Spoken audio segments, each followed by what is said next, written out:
Hello friends, जैसा कि आप जानते हैं अपन एरर स्पॉटिंग की एक लॉन्ग सीरीज लेके चल रहे हैं और रोज़ मैं आपको 10 सेंटेंस सामने लाता हूं विथ एरर्स और उन एरर्स को बताता हूं कि सेंटेंस में क्या एरर्स हैं विथ लॉजिक। तो चलिए फिर आज के नए 10 सेंटेंस आपके सामने हैं और इनके अंदर जो एरर्स हैं उनको फाइंड आउट करते हैं और जानते हैं कि क्या मिस्टेक्स हैं। तो फ्रेंड्स, पहला सेंटेंस है the college is holding special lectures for their students and teachers. College जो है, ठीक है, college is holding special lectures for their students and teachers so that they may get enlightened about the economic problem facing country. Hindi देखिए, एक college ने अपने student और teachers के लिए एक स्पेशल लेक्चर का आयोजन किया है सो दैट ताकि they may get enlightened about the economic problem facing country, कि देश के सामने जो आर्थिक समस्या है उस समस्या को वो समझ सकें, स्टूडेंट भी और लेक्चर्स भी। इसके लिए कॉलेज ने एक स्पेशल लेक्चर्स का आयोजन किया है।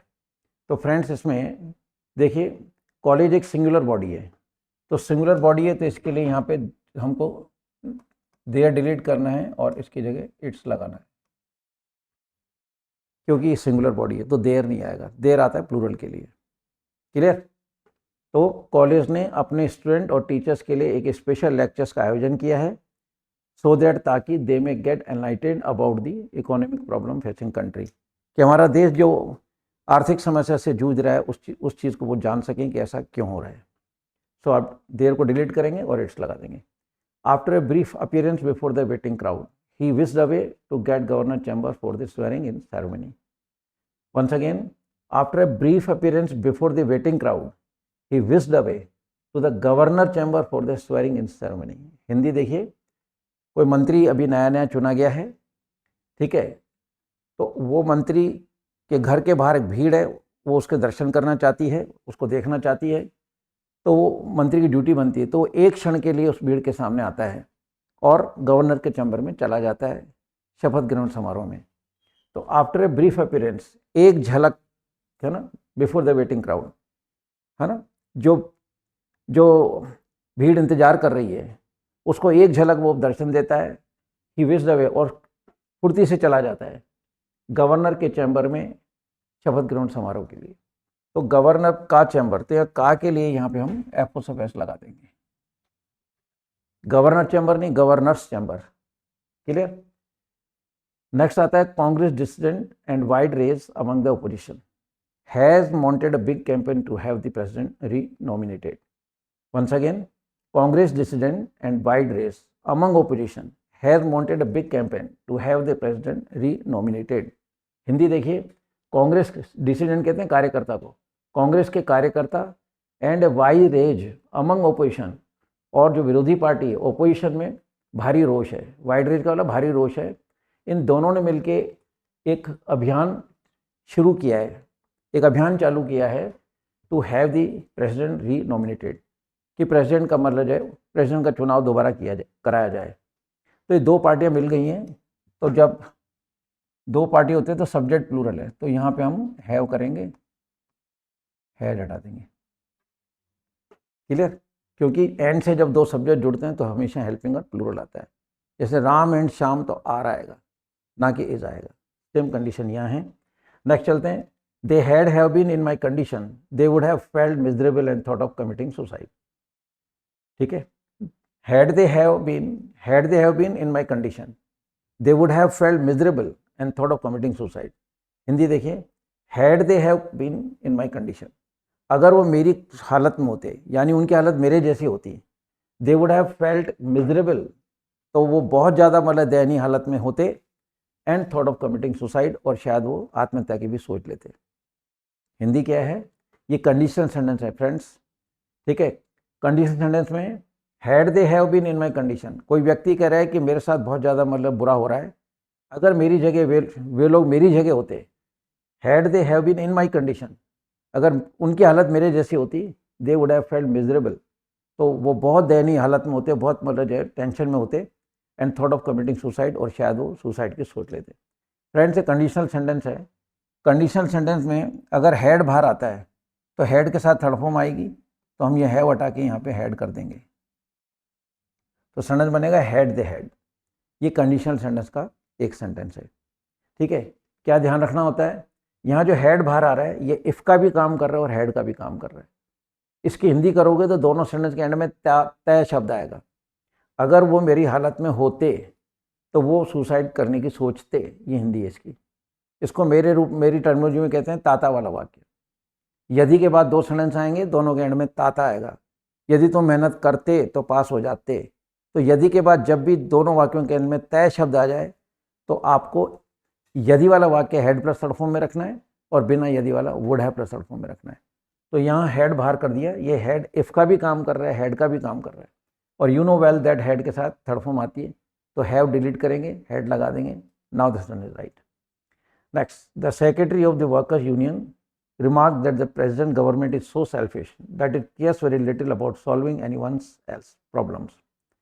Once again, the secretary of the workers union remarked that the present government is so selfish that it cares very little about solving anyone's else problem. Hindi देखिए, the secretary of the workers union, worker की जो union थी उसका जो secretary था उसने एक remark किया that the present government is so selfish, कि वर्तमान सरकार इतनी सेल्फिश है, स्वार्थी है, that it cares very little about solving any one else problem, कि वो किसी भी समस्या को मतलब जो है सॉल्व नहीं करती है, उसके बारे में वो ज़्यादा ध्यान नहीं देती है।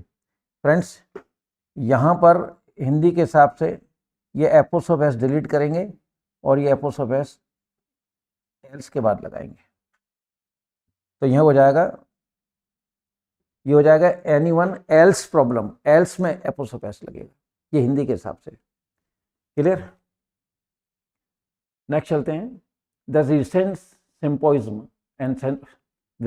Symposium on censorship indicated that to retain with saying or writing something others might object to is a form of self censorship. फिर देखिए, the recent symposium on censorship indicated that to retain with saying or writing something, ठीक है, others might object to is a form of self censorship. Hindi देखिए, recent symposium, symposium का मतलब है विचार गोष्ठी, जो ऑन सेंसरशिप, सेंसरशिप पे जो भी विचार गोष्ठी हुई, ठीक है, विचार विमर्श हुआ, वो क्या दर्शाता है, that to written with saying और राइटिंग, कि जो कुछ लिखा जा रहा है या जो कुछ मतलब कहा जा रहा है उसको एक तरफ रखो, ठीक है। समथिंग अदर माइट ऑब्जेक्ट, दूसरे लोग ऑब्जेक्शन कर रहे हैं लिखने में या कहने में, two is a form of self censorship, कहता है कि वो एक सेल्फ सेंसरशिप का अपना एक उदाहरण है। तो friends, the recent symbol on censorship indicated that to written with, यहाँ पे रिटेन जो शब्द आ रहा है इसके साथ विथ प्रीपोजिशन ना करके और इसके साथ प्रीपोजिशन फिक्स है फ्रॉम, तो जब भी रिटेन आ जाए तो आप उसके बाद में प्रीपोजिशन फ्रॉम भरेंगे। क्लियर? नेक्स्ट आता है, the Indian way of thinking is superior to most of the countries in the world. Once again, the Indian way of thinking is superior to most of the countries in the world.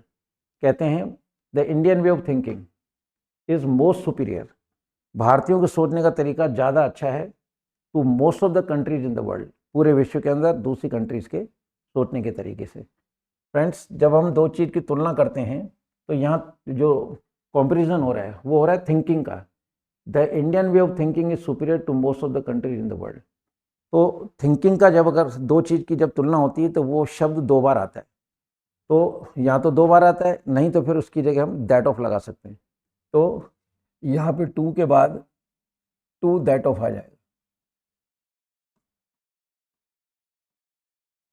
To that of.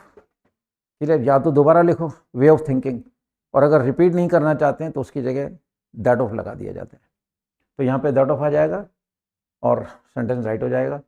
Next आता है, a letter of the recommendation from the principal and the head of the English department have helped him to get this lucrative job.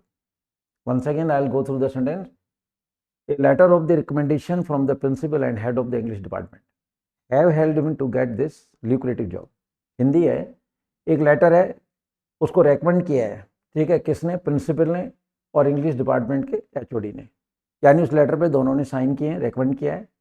उस letter ने help की है किसी व्यक्ति को to get this lucrative job, अच्छा जॉब पाने में, ठीक है, एक रिकमेंड का लेटर था, साइन दो ने किए हैं, अब लेटर एक है तो हम यहाँ पे हैव को डिलीट करेंगे क्योंकि लेटर सिंगुलर है, तो यहाँ पे आ जाएगा has. Now the sentence is a letter of the recommendation from the principal and head of the English department has help him to get this lucrative job. Clear? तो letter की वजह से हम हैव को हटा देंगे और हैज़ लगा देंगे। नेक्स्ट आता है एन इंडियन ड्राइवर और carpenter has to work about 2 hours to buy a kilogram rice while his counterpart in Austria and Netherlands and Switzerland need work only 15 minutes to for it, है ना।